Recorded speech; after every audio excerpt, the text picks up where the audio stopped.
My brother stalked and assaulted my girlfriend at a wedding, and my parents actually defended him. Now, he's rotting in prison for doing the exact same thing to his wife, and suddenly my mother wants my help? Yeah, right. To understand how we got to this nightmare scenario, you have to understand the night I introduced Victoria to my family. Victoria is 25, a brilliant pediatric nurse, and the love of my life. But the second she walked into my parents' house, my brother Samuel decided she was his property. It started immediately. He practically shoved our mom out of the way to hug Victoria first, holding on way too long until she physically had to peel herself away. Throughout dinner, it was just suffocating. He kept touching her arm, her shoulder, invading her space. He was telling these fake inside jokes, acting like they had this deep connection when they had literally just met. But the moment that made my skin crawl, he actually tried to feed her from his own fork, making this intense, predatory eye contact. Victoria was polite. She's a saint, but she was clearly terrified. Meanwhile, my parents just sat there, smiling. Samuel spent the whole meal telling lies about me, twisting childhood stories to make me look pathetic or abusive, trying to poison her opinion of me. And my parents? They nodded along like he was preaching the gospel. The breaking point of that night was after dinner. I was helping my dad in the garage, and I realized Victoria had been gone too long.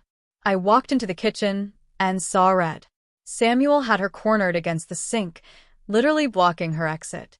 He was leaning in way too close, hand on the counter by her hip, telling her she deserved someone exciting like him.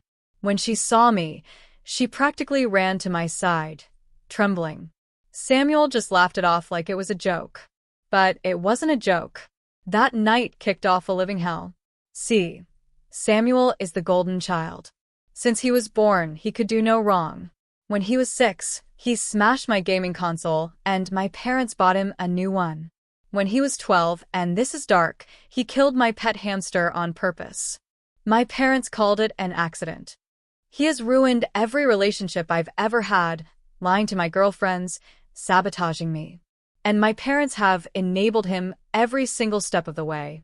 A few days after that dinner, the stalking started.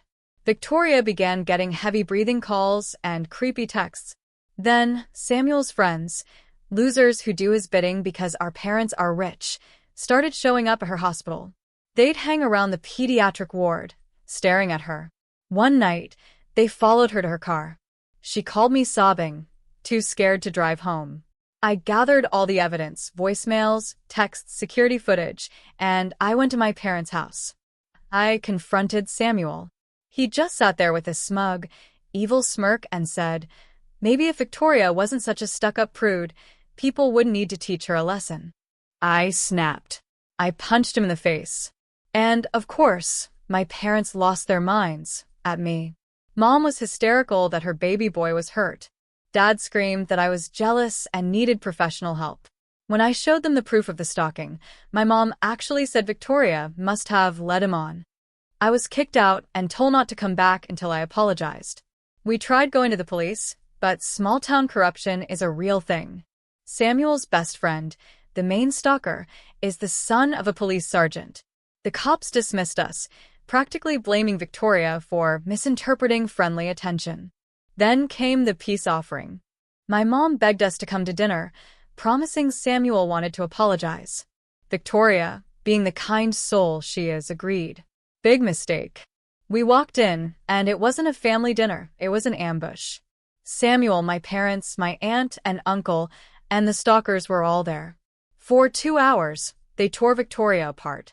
They called her unstable, paranoid, and accused her of flirting with Samuel. My mom even recommended a therapist for her drama.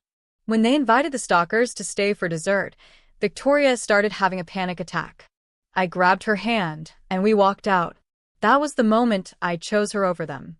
But the final nail in the coffin happened at my cousin Holly's wedding. Holly is the only family member who knows Samuel is a monster. She invited us, promising security would watch him.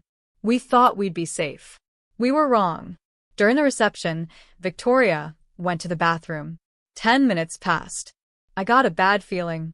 I started walking toward the hall, and then I heard it, her scream. I ran. My cousin's husband got there first. They found Samuel pinning Victoria against the wall, trying to force himself on her. He had his hand over her mouth. We pulled him off, and he was screaming that she asked for it, that she lured him there. The police arrived, and you won't believe this. My parents tried to stop the arrest. My dad physically tried to block the officers, screaming that this was a family matter. My mom was yelling that Victoria tore her own dress to frame him. But this time, there were witnesses. There was security footage. Samuel was hauled off in cuffs, screaming threats at everyone. After that, my parents went nuclear. They threatened to disown me, to ruin my career, to cut me off if Victoria didn't drop the charges. They spread lies to the whole family that Victoria was a predator. We didn't stick around to fight it. We moved 300 miles away. I cut all contact. For 4 years, we had peace. We got married, built a house, started a life. I thought that was the end of it. Until yesterday. I was in a meeting when my phone blew up. It was my mom from a new number. She was hysterical, sobbing so hard I could barely understand her. "You need to come home," she wailed. "Samuel needs you. Dad needs you." Turns out, in the years we've been gone, Samuel got married to a woman named Rachel. An arranged thing through their church. My parents thought it was perfect. But last week, Rachel didn't show up for work for 3 days. Police did a welfare check. They found Rachel beaten half to death. Broken ribs, fractured wrist, bruises everywhere. But here's the twist that actually made me sick to my stomach. When the police investigated, Rachel broke down. She told them Samuel had been beating her for months. And every time she tried to leave or call for help, my dad stepped in. My father used his real estate connections to threaten Rachel's family, threatening to have them fired or evicted if she spoke up. He told her to put ice on her bruises and remember her vows. My dad, the respectable businessman, was conspiring to cover up domestic abuse. Both Samuel and my dad were arrested. Samuel for the assault, Dad for witness intimidation and conspiracy. And my mom? She had the audacity to call me, begging me to come back and support the family because Rachel was probably exaggerating just like Victoria did. I saw red. I unleashed 4 years of rage on that woman. I asked her if she was happy now. I asked her if protecting her golden child was worth an innocent woman ending up in the hospital. I told her that she and Dad created this monster by never holding him accountable and that Rachel's blood was on their hands just as much as Samuel's. She broke down, finally admitting they knew he had problems but thought they could handle it.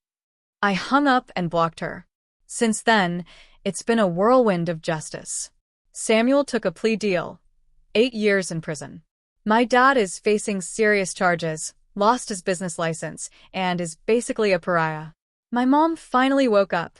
She moved out, filed for divorce, and is in therapy.